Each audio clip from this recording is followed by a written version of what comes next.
আমার আসাতেজা একরাম এখানে উপস্থিত আছেন, তাদের সামনে কথা বলা আমার জন্য একটু কষ্টের, একটু অস্বস্তির, কিন্তু তারপরেও আসাতেজা একরাম শিক্ষকবৃন্দের নির্দেশ সেটা মান্য করাটাও আমার জন্য গুরুত্বপূর্ণ। সেজন্য কিছু কথা সবক শোনানোর নিয়ত করে আমি পেশ করছি।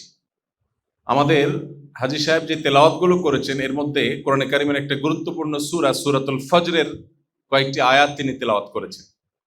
এই সূরার শুরুতে আল্লাহ রাব্বুল আলামিন বলেছেন ওয়াল ফাজরি ওয়া লায়ালিন আশর, ফজরের শপথ এবং 10টি রাতের শপথ।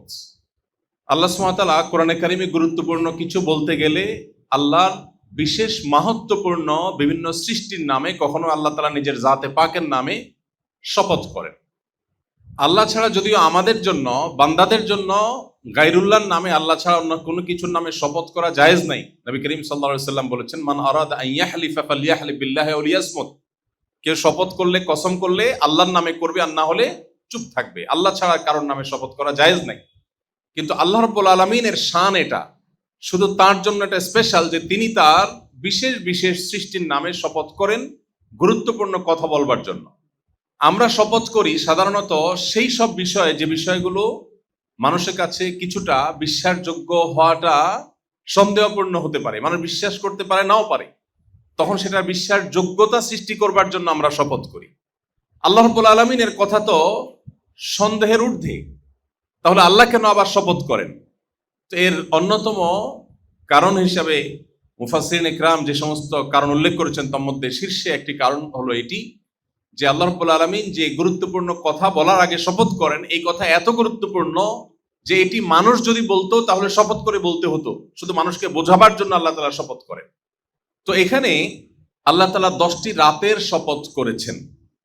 এই যে 10টি রাতের শপথ আল্লাহ করেছেন, এই 10 রাত কোন 10 রাত আমরা কেউ কি বলতে পারি? সামনে যারা আছি ওলামা ইকরাম ছাড়া একটু মেহরবানি করে। জিলহজ মাসের শেষ 10 দিন, প্রথম 10 দিন। মাশাআল্লাহ। আর কেউ? মাশাআল্লাহ মাশাআল্লাহ। আপনারা অনেকে জানেন, বোঝা গেল আপনাদের অনেকের সাথে ইলমের সাথে মোমারাসাত আছে, ওলামাদের সাথে, ওলামাদের দার্সের সাথে, মজলিসের সাথে উঠা বসা আছে। ভালো, মাশাআল্লাহ। আব্দুল্লাহ ইবনে আব্বাস রাদিয়াল্লাহু তাআলা আনহু সহ বিশ্ববিখ্যাত যত মুফাসসিরিন ইকরাম আছেন, কোরআন যাদের কাছ থেকে আমাদের বোঝার কথা, নবী করিম সাল্লাল্লাহু আলাইহি সাল্লাম থেকে অ্যাপ্রুভড কোরআনের ব্যাখ্যাতা যে মানুষগুলো, সেসব মুফাসসিরদের, বেশিরভাগ মুফাসসিরদের মতেই যে 10টি রাতের শপথ আল্লাহ করেছেন সে 10টি রাত হলো জিলহজের প্রথম 10টি রাত। এটাকে আমরা বলতে পারি রমজান মাসের পরে ইবাদতের দ্বিতীয় বৃহত্তর মৌসুম।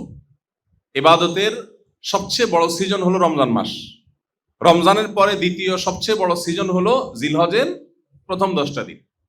এই 10 দিনের ফজিলত, এর মাহাত্ম্য, এর তাৎপর্য, এর গুরুত্ব আমাদের সমাজে এত কম উপলব্ধি করে মানুষ যে ইবাদতের এই মৌসুম বড় মাজলুম, এর প্রতি আমরা বড় জুলুমের আচরণ করি। রমজান মাসে আলহামদুলিল্লাহ ভাঙা চূড়া, টুটা ফাটা কিছু না কিছু আমল করবার চেষ্টা মানুষকে দেখা যায়, কিন্তু জিলহজের প্রথম 10 দিন আসলে গোটা দেশে একটা চিত্র শুধু দেখা যায়, সেটা হলো পশু কেনা বেচার হাট আর গরু ছাগলের আমদানি এবং আনাগোনা। এই ছাড়া আর কোনো আমল কি চোখে পড়ে? রমজানে কিন্তু টুপি নায়ালা মানুষের মাথায়ও টুপি চোখে পড়ে, পড়ে কি পড়ে না?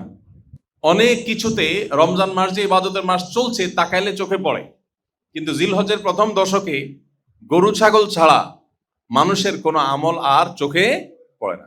গরু ছাগলের কেনা বেচা এটাও আলহামদুলিল্লাহ আমলের একটা পার্ট বা অংশ, কিন্তু এছাড়া যে আরো গুরুত্বপূর্ণ অনেক আমল আছে এই দশককে ঘিরে, সেটা আমাদের সমাজ থেকে অনেকটা হারিয়ে গেছে। আমি সৌদি আরবে 10 বছর ছিলাম ওয়াজারাতুশ শুউনুল ইসলামিয়ার অধীনে বাংলা ভাষাভাষীদের দাওয়াতের কাজের জন্য।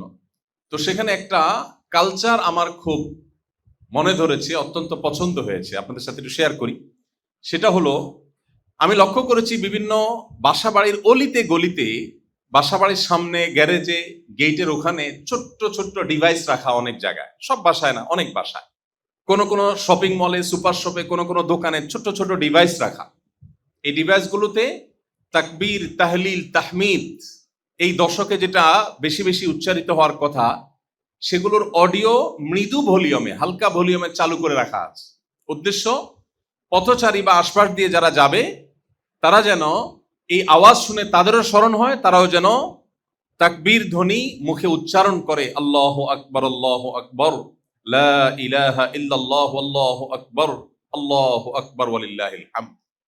আমার কাছে এই জিনিসটা খুব পছন্দ হয়েছে, কারণ সারা বছর জুড়ে আমল তো করা হয় না।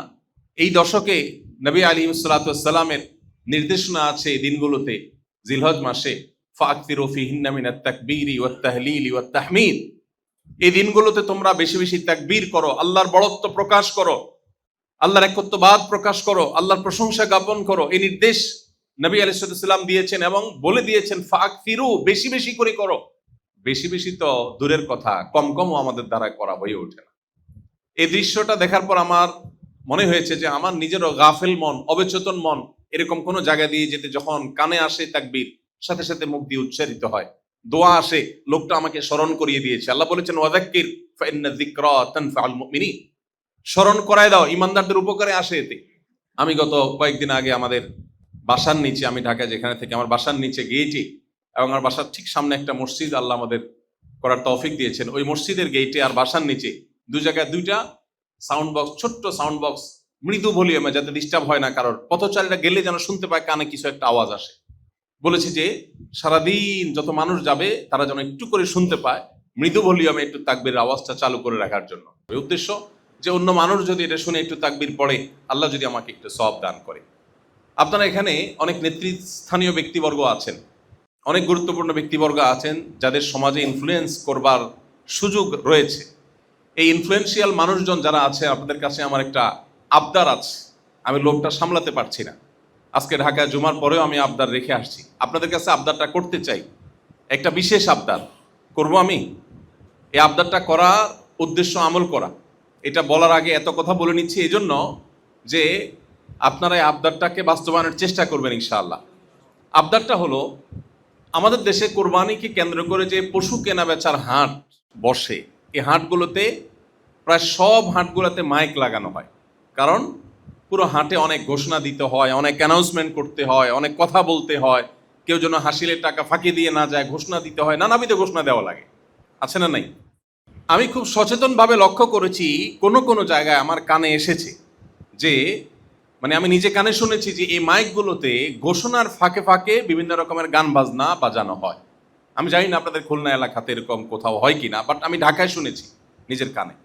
তো আলহামদুলিল্লাহ, ঢাকায় আমি যেখানে শুনেছি, আমি সেখানে সাথে সাথে ওই এলাকায় আমি বসবাস করতাম, ওখানে হাট কর্তৃপক্ষের কাছে আমি গেছি কয়েকজন ভাইকে সাথে নিয়ে, যে তাদেরকে হাতে পায়ে ধরেছি এবং বলেছি, যেই ইবাদতকে ঘিরে আপনাদের রুটি রুজির ব্যবস্থা হচ্ছে, যেই ইবাদতকে ঘিরে লক্ষ কোটি টাকার লেনদেন বাংলাদেশের জাতীয় অর্থনীতিতে হয়, যেটাকে ঘিরে বাংলাদেশে 2-3-4 দশক আগেও ভারতের গরু ছাড়া কোরবানি করা যেত না, দেশীয় গরু দিয়ে কোরবানির চাহিদা পূরণ করা যেত না। কোরবানির এই ইবাদতের বদৌলতে, এই ইবাদতের উসিলায়, ইসলামের এই গুরুত্বপূর্ণ আমলের বদৌলতে বাংলাদেশ আজ পশু প্রতিপালনে স্বয়ংসম্পন্ন হয়েছে। এর অবদান কোরবানির, অন্য কিছুর না। কোরবানি ছাড়া অন্য কোনোভাবে প্রণোদনা দিয়ে কোনো সরকারও বাংলাদেশকে অন্তত পশু পালনে বা আমিষের চাহিদায় স্বয়ংসম্পন্ন করা এটা সম্ভবপর ছিল না।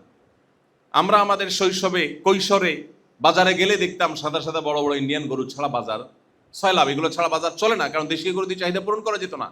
কিন্তু আপনারা লক্ষ্য করেছেন গত বেশ অনেক দিন ধরে, অনেক বছর ধরে ইন্ডিয়ান গরুর দরকার হয় না, আমাদের দেশীয় গরু দিয়ে আমাদের বাজারের চাহিদা পূরণ হয়। আমি প্রত্যন্ত অঞ্চলে আসুন্নাহ ফাউন্ডেশনের মানব সেবার কাজে যাওয়া লাগে, আমি লক্ষ্য করেছি গ্রাম বাংলার একেবারে অসহায় দরিদ্র মানুষজন, অনেক বিধবা নারী, উপায় উপার্জন নাই, ছোট ছোট 2টা বাছুর 2 বছর পালার পর অনায়াসে সেগুলোতে 1.5-2 লাখ টাকা ইনকাম করে তার সংসারটা তিনি চালাতে পারছেন। গত কয়েকদিন আগে আমাদের যে সমস্ত আসুন্নাহ ফাউন্ডেশন থেকে স্বাবলম্বীকরণ প্রজেক্টের আওতায় আমরা যে সহায়তাগুলো করি, এগুলোর আবার আমরা ফলো আপ করি। তো গত কয়েকদিন আগে একটা রিপোর্ট আমাদের কাছে আসলো, আমরা আমাদের সোশ্যাল মিডিয়া, আমাদের ফেসবুক পেজেও আমরা প্রচার করেছি, যে একজন নারী অসহায়, তাকে একটা বাছুর আমরা দিয়েছিলাম, সম্ভবত 25 বা 30 হাজার টাকা বা এরকম কাছাকাছি হবে, এরকম দামের। তো 2 বছরের মাথায় এখন সেটা বিশাল বড় ষাঁড়ে পরিণত হয়েছে এবং আলহামদুলিল্লাহ সেটা বাজারে প্রায় 1.5 লাখ টাকার কাছাকাছি, 1 থেকে 1.5 লাখ টাকার মাঝামাঝি এটার মূল্য আশা করা যাচ্ছে তিনি পাবেন। তো এরকম হাজারো কৃষক, হাজারো গরিব মানুষের মুখে হাসি ফুটছে, তাদের সংসার চলার ব্যবস্থা হচ্ছে। এই পুরো জিনিসটার ক্রেডিট হলো আল্লাহর এই নির্দেশ, ইসলামের এই বিধান, কোরবানির ইবাদত।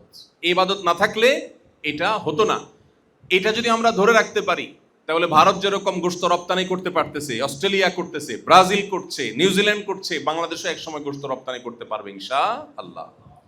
জাতীয় অর্থনীতিতে জাকাতের কি ভূমিকা, কোরবানির কি ভূমিকা, এই জিনিসগুলোকে সবসময় পাশ কাটিয়ে রাখা হয়।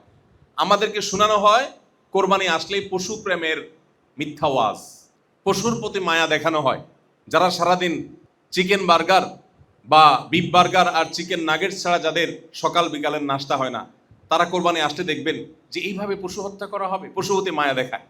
অথচ জাতীয় অর্থনীতিতে কোরবানির এত গুরুত্ব, সেই কোরবানির ইবাদত যেটা ইসলামের একটা গুরুত্বপূর্ণ বিষয়, একটা বিধান আল্লাহ, সেই ইবাদতকে ঘিরে রুটি রুজির ব্যবস্থা যারা করছে, আমি কোনো বাজারে গিয়ে বাজার কর্তৃপক্ষকে বলেছি যে এই মাইকে গান বাজাচ্ছেন, এর চাইতে বড় নিমক হারামি আল্লাহর জমিনে আরেকটা হতে পারে না।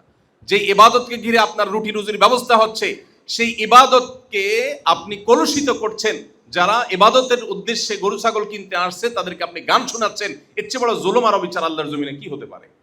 তো আপনাদের কাছে আমার আবদারের জায়গা, এই মাইকগুলোতে বাজার কর্তৃপক্ষের কাছে যদি আপনারা দাওয়াত নিয়ে যান, 2-4 জন 5 জন মিলে যান, নসিহার সুরে, উপদেশের সুরে দাওয়াত নিয়ে যান এবং বলেন যে জিলহজের প্রথম দশকে নবীজি আমাদেরকে তাকবীর, তাহলিল, তাহমিদ পড়তে বলেছেন। এই মাইকে অ্যানাউন্সমেন্ট এবং ঘোষণার যে কাজগুলো হয় সেগুলোর ফাঁকে ফাঁকে গান না বাজিয়ে একটু তাকবীরের যে অডিও আছে ইউটিউব থেকে, ফেসবুক থেকে, সেগুলো বাজানো হোক, মুখ দিয়ে বলা হোক আল্লাহু আকবার, আল্লাহু আকবার, লা ইলাহা ইল্লাল্লাহ, আল্লাহু আকবার, আল্লাহু আকবার ওয়ালিল্লাহিল হামদ। তো গরু ছাগলের হাটে, পশুর হাটে মাইকগুলোতে তাকবীর বাজানো অন্তত দিনের ভিতরে 2-4 বার যেন বাজানো হয়। এর জন্য আমরা একটু কাজ করতে পারি না ইনশাআল্লাহ? আপনাদের প্রতি এটা আমার একটা আবদার থাকলো। আমি আলহামদুলিল্লাহ নিজে আমল করেছি বেশ কয়েক বছর আগে। এখন হজের সফরে থাকার কারণে আর এই তৌফিক হয় না, কিন্তু আমি সব জায়গায় যে আহ্বানটা করি যে নবী আলাইহিস সালামের হারিয়ে যাওয়া এই সুন্নতকে আমাদের জিন্দা করা দরকার। মুসলমানদের গলিতে অলিতে যেখানে জিলহজের প্রথম দশকে তাকবীর শোনার কথা, সারা বছর জুড়ে গান বাজনা, হারাম আওয়াজ এবং শব্দ আমাদের কানকে ভারী করে তোলে, আমাদের রুহানিয়াত, আমাদের আধ্যাত্মিকতাকে ধ্বংস করে দেয়, আমাদেরকে বাধ্য করা হয় গুনাহে লিপ্ত হতে। সেখানে জিলহজের প্রথম দশকে যেখানে কোন সাহাবী বাজারে যেতেন শুধুই একটু সরবে তাকবীর পাঠের উদ্দেশ্যে, আল্লাহু আকবার, আল্লাহু আকবার, লা ইলাহা ইল্লাল্লাহ, আল্লাহু আকবার, আল্লাহু আকবার ওয়ালিল্লাহিল হামদ, এই তাকবীরটা একটু জোরে আওয়াজ দিয়ে পড়বেন, এই উদ্দেশ্যে বাজারে যেতেন, কোনো কেনাকাটা না, যাতে করে তার তাকবীর শুনে অন্যরাও তাকবীর বলে ওঠে।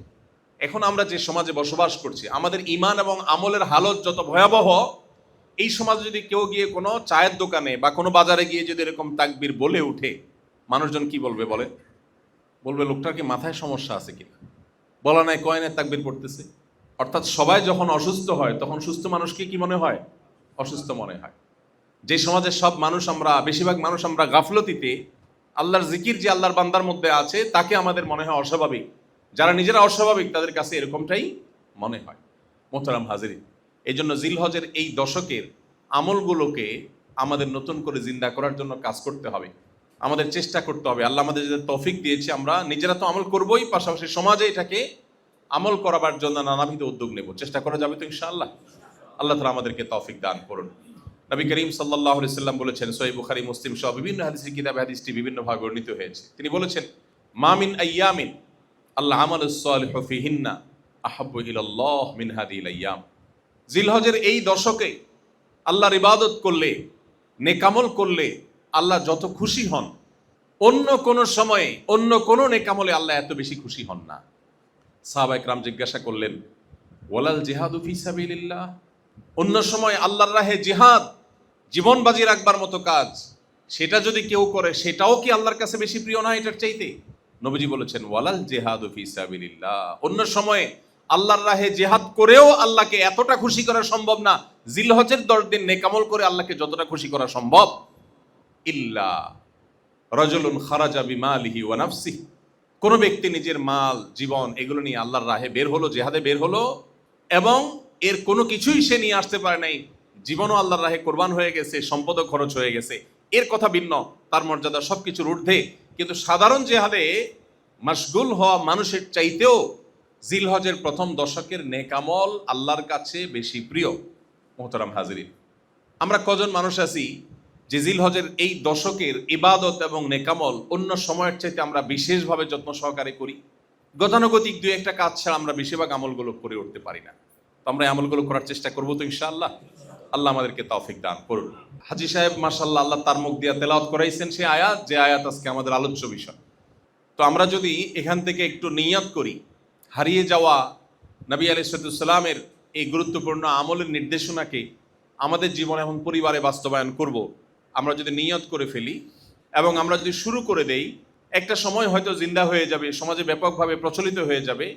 আল্লাহ তাআলা আমাকে এই আমলকে জিন্দা করবার সওয়াব, মান সান্না সুন্নাতান হাসানাতান ফালাহু আজরুহা ওয়া আজরু মান আমিলা বিহা, কেউ কোনো ভালো আমল, নেক আমলের ধারা যদি কেউ চালু করে দেয়, যত মানুষ পরবর্তীতে করবে আল্লাহ তাআলা এমএলএম পদ্ধতিতে তাকে তার সওয়াব দান করবেন।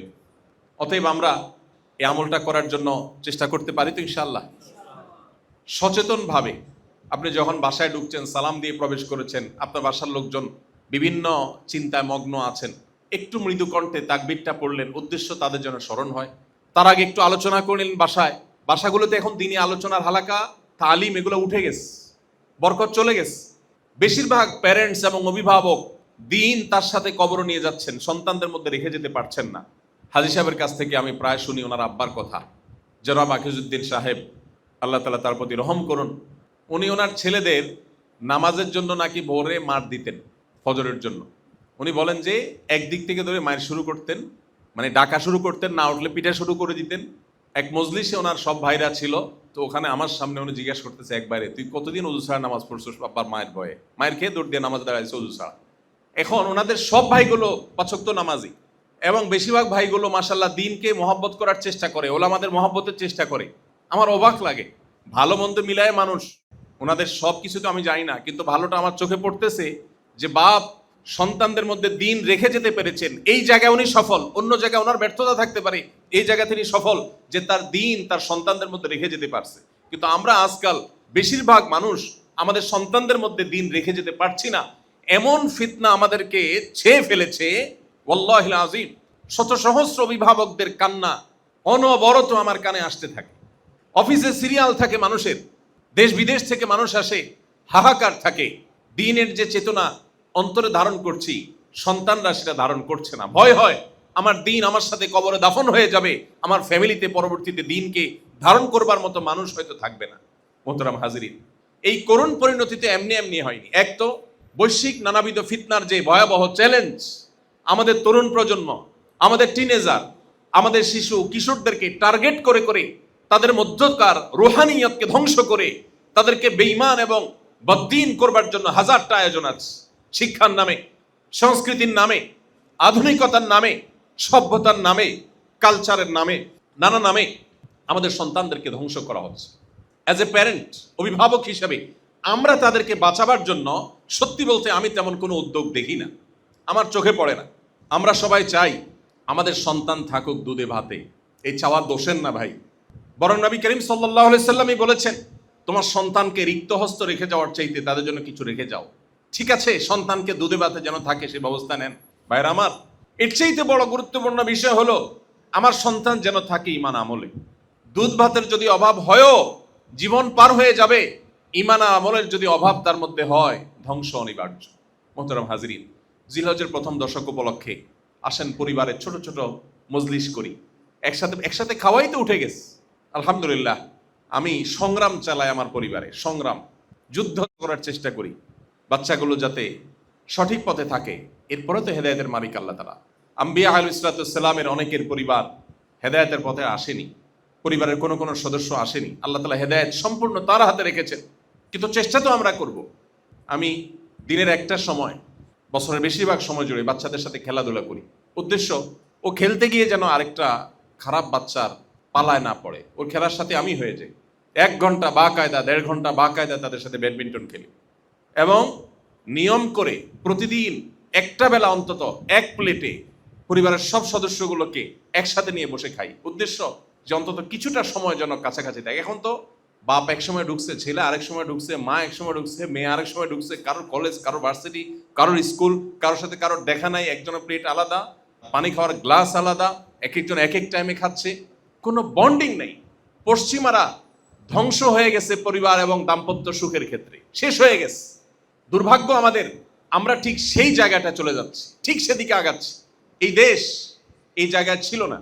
আমি একটি কথা প্রায় বলি, জ্ঞানে বিজ্ঞানে, তথ্য প্রযুক্তিতে, শিক্ষায়, আবিষ্কারে, অবকাঠামোতে, বিভিন্ন ক্ষেত্রে দুনিয়ার উন্নত দেশগুলো আমাদের মুসলমান দেশগুলোর চাইতে যদি 100 বছর এগিয়ে থাকে দাম্পত্য সুখ এবং পরিবার ব্যবস্থাপনায়, সুখী পরিবারে আমরা তাদের চাইতে 200 বছর এগিয়ে আছি আলহামদুলিল্লাহ।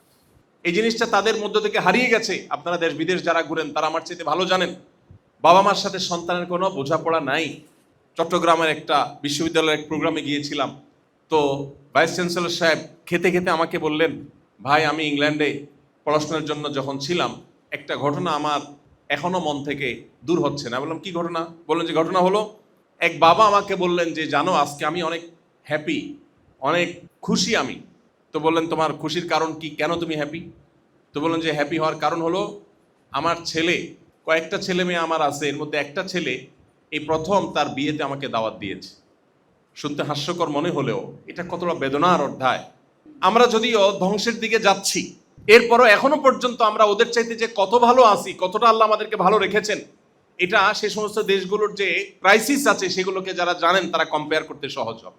মোহতারাম হাজিরিন, এই জন্য আমল এবং ইবাদতের মৌসুমগুলোতে অন্তত বিশেষভাবে আর সারা বছর জুড়ে সাধারণভাবে পরিবারকে নিয়ে একটু তালিমের ব্যবস্থা করি। বাসা একটা সময় একটু একান্ত আলাপ উঠাই, একটু পাঠচক্র করি, গ্রুপ স্টাডি করি, একটু তালিমের মজলিস করি, সন্তানদেরকে একটু বাঁচাবার চেষ্টা করি। আল্লাহ রাব্বুল আলামিন আমাদের সন্তানদেরকে ভয়াবহ ফিতনা থেকে বাঁচাবার তৌফিক নসিব করুন। এই যে দ্বীনি মাদ্রাসাগুলো, এই মাদ্রাসাগুলোর অবদান আমাদের অনেকের চোখে পড়ে না। আমরা মনে করি বৈষয়িক অগ্রগতিটাই সবকিছু। এই মাদ্রাসাগুলো আমাদের মনুষ্যত্বকে টিকিয়ে রাখবার জন্য প্রাণপণ লড়াই করে চলেছে। বিশাল স্রোতের বিপরীতে বালির বস্তা নিয়ে এই মাদ্রাসাগুলো দাঁড়ায়। একটুনি সমাজকে ধ্বংসের হাত থেকে রক্ষা করা যায়।